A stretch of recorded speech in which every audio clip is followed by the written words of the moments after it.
ভাবে আমি একজন পেশাদার ছিলাম। একটা জব করতাম, গভর্নমেন্ট জব করতাম। তো যাই হোক, আর মাহবুব হাচার নিলয় আমার ছোট ছেলে। ও সিদ্দিক মেমোরিয়াল স্কুলে ক্লাস 9 এ পড়াশোনা করত। তো পড়াশোনা চলাকালীন সময়ে ওর একজন টিচার ছিল প্রযুক্তি বিশ্ববিদ্যালয়ের। ওর টিচার ওকে নিয়ম মাফিক পড়াইতো। এই বিষয়টা হচ্ছে যে ছাত্র আন্দোলন যখন শুরু হয়, ও প্রতিনিয়ত ছাত্র আন্দোলনে নিয়ম মাফিক যেত এবং ওর যে টিচার ছিল ওই ছেলেটা ওকে একটু উদ্বুদ্ধ করেছিল। আমি বুঝছি, পরবর্তীতে আমি বুঝতে পারছি যে ওর টিচার ওকে উদ্বুদ্ধ করেছে এই বিষয়। আর ও ক্লাস 9 ছাত্র ছিল, ওর মাথায় যেটা ঢুকে গেছে আর ওটা বের হয়নি।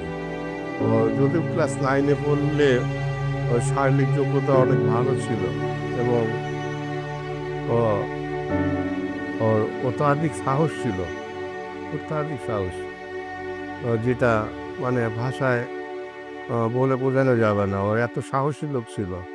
4ই আগস্ট আমি যখন সকালে বাসার থেকে বের হয়ে আসি, তখন বাসায় ওর আম্মা মানা করে আসছে যে আজকে কাউ বের হতে দিও না বাসার থেকে।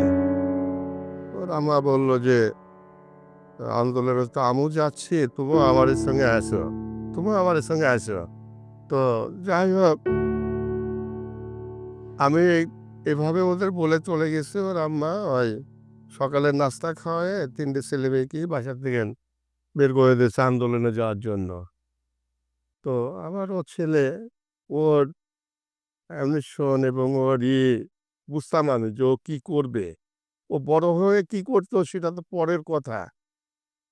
এটা কেউ বলতে পারবে যে ও বড় হয়ে কি করতো?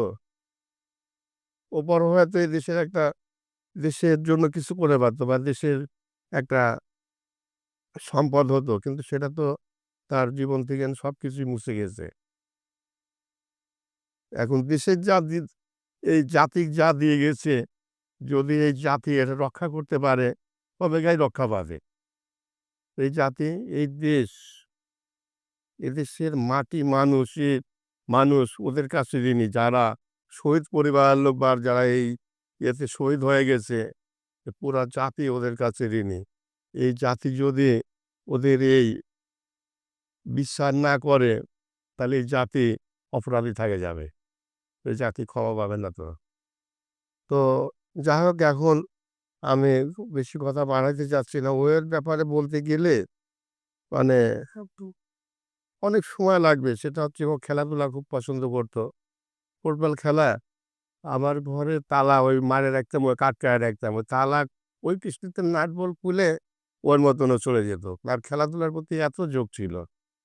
তো সবকিছু মিলে ওর খেলাধুলার পর যেমনি ছিল, সাহসও ছিল অত্যাধিক। বুঝছেন? তো এই 4 তারিখের আন্দোলনে যে গেল, আমি এটা জানি যে আজকে গেলে একটা অঘটন ঘটবে। কিন্তু এত বড় একটা অঘটন ঘটবে এটা আমি বুঝতে পারিনি। এত বড় অঘটন ঘটবে আমি এটা বুঝতে পারিনি। এখন হচ্ছে আপনাদের সরকারের কাছে কি আবেদন?